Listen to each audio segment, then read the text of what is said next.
Tirurangadi today news അപ്ഡേറ്റിലേക്ക് സ്വാഗതം. വാക്കുകളിൽ നിറയുന്ന സംശുദ്ധിയും കാലം കോർത്തിണക്കിയ കരകൗശല വിദ്യകളും പെണ്ണഴകിൽ തീർക്കുന്ന നവീനത അത് ആമിയ ഗോൾഡൻ ഡയമണ്ട്സിനല്ലാതെ മറ്റാർക്കും നൽകാനാവില്ല.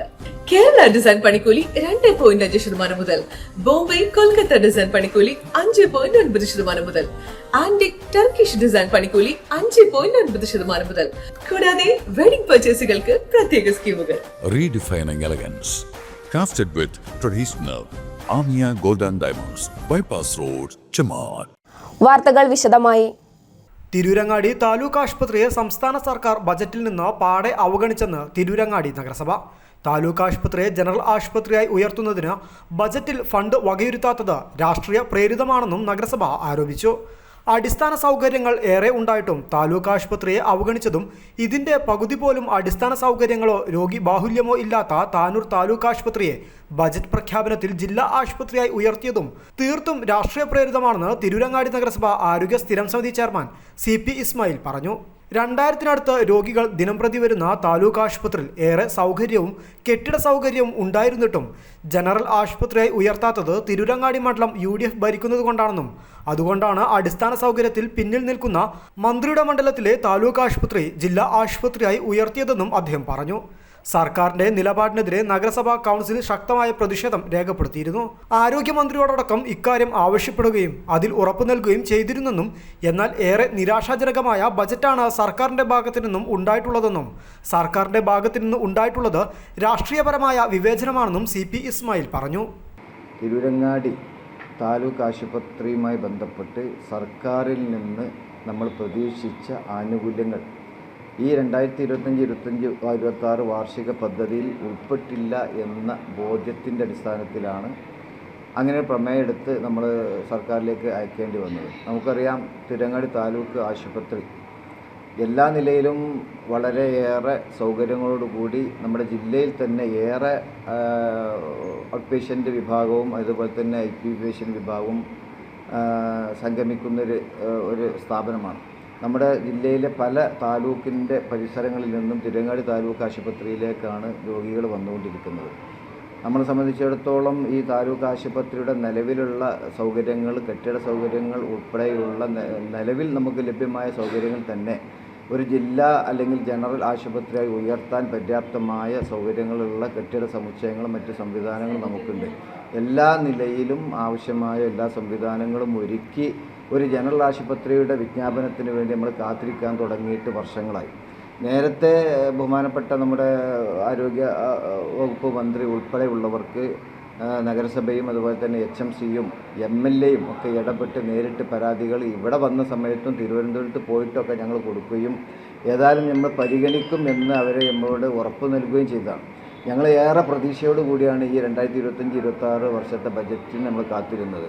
എന്തെങ്കിലും ഒരു പ്രഖ്യാപനം ഇതുമായി ബന്ധപ്പെട്ടുള്ള ഫണ്ട് നീക്കിവെപ്പും അതുപോലെ തന്നെ ജനറൽ ആശുപത്രിയായി ഉയർത്തുന്ന പ്രഖ്യാപനവും ഉണ്ടാവും എന്ന് തന്നെയാണ് പ്രതീക്ഷിച്ചത്. പക്ഷേ വളരെ നിരാശ എന്ന് പറയട്ടെ, നമ്മളൊക്കെ നിരാശപ്പെടുത്തുന്നൊരു ബജറ്റാണ് ഈ പ്രാവശ്യം സർക്കാരിൻ്റെ ഭാഗത്തു നിന്ന് ഉണ്ടായിട്ടുള്ളത്. അതേസമയം ഒരു താലൂക്ക് ആശുപത്രി പോലും ഇല്ലാത്ത നമ്മുടെ തൊട്ടടുത്ത പരിസരത്തുള്ള മുനിസിപ്പാലിറ്റിയായ താനൂരിനെ ജില്ലാ ആശുപത്രിയായി അനുവദിക്കപ്പെടുകയും ചെയ്തു എന്നുള്ളത് തീർച്ചയായിട്ടും അത് സർക്കാർ നമ്മളോട് കാണിക്കുന്ന രാഷ്ട്രീയപരമായിട്ട് തന്നെ ഒരു വിവേചനമാണ് എന്നുള്ള ബോധ്യമാണ് നമുക്കുള്ളത്. കാരണം ഇവിടെ UDFൻ്റെ നിയോജക മണ്ഡലമാണ് അല്ലെങ്കിൽ UDFൻ്റെ MLA ആണ് എന്നുള്ളത് കൊണ്ടോ താനൂരിൽ നമ്മുടെ നിലവിലുള്ള V. അബ്ദുറഹ്മാൻ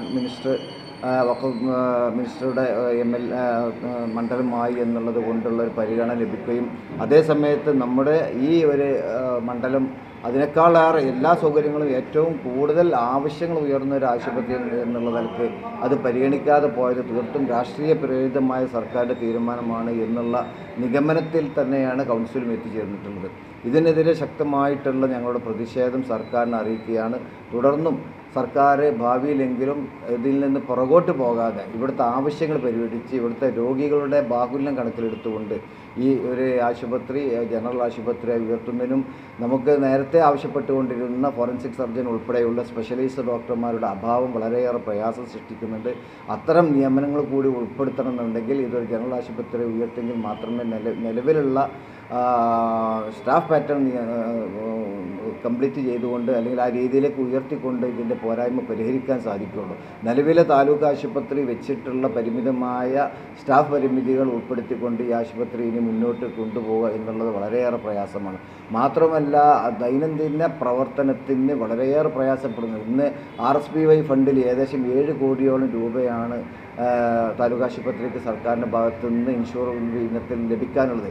ഈ കാശ് കിട്ടാത്തതുകൊണ്ട് തന്നെയാണ് പല കമ്പനികൾക്കും ഫണ്ട് കൈമാറാൻ പറ്റാതെ പ്രയാസപ്പെടുകയും അതുവഴി പല എക്യുപ്മെൻസുകളും കമ്പനികളും മരുന്ന് ഉൾപ്പെടെയുള്ള വിതരണം തടസ്സപ്പെടുന്ന ഒരവസ്ഥ രോഗികളുടെ ചികിത്സയ്ക്ക് ഏറെ തടസ്സം സൃഷ്ടിക്കുന്നു എന്നുള്ളതൊക്കെ ഞങ്ങൾക്ക് ബോധ്യമുള്ള കാര്യമാണ്.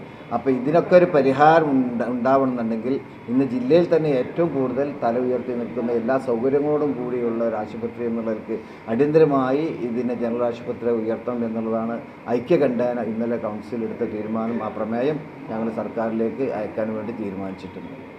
ജനങ്ങൾക്ക് മെച്ചപ്പെട്ട ചികിത്സാ സൗകര്യം ലഭ്യമാക്കുന്നതിനും ഫോറൻസിക് സർജൻ ഉൾപ്പെടെ കൂടുതൽ സ്പെഷ്യലൈസ്ഡ് ഡോക്ടർമാരുടെ സേവനം ലഭ്യമാക്കുന്നതിനും തിരൂരങ്ങാടി താലൂക്ക് ആശുപത്രിയെ ഒരു ജനറൽ ആശുപത്രിയായി ഉയർത്തുന്നതിന് അടിയന്തര നടപടി സ്വീകരിക്കണമെന്ന് കഴിഞ്ഞ ദിവസം കൗൺസിലിൽ ആരോഗ്യകാര്യ ചെയർമാൻ CP ഇസ്മായിൽ അവതാരകനും വികസനകാര്യ ചെയർമാൻ ഇക്ബാൽ കല്ലുങ്ങൽ അനുവാദകനുമായി അവതരിപ്പിച്ച പ്രമേയം സർക്കാരിനോട് ആവശ്യപ്പെട്ടിരുന്നു. News bureau, Tirurangadi.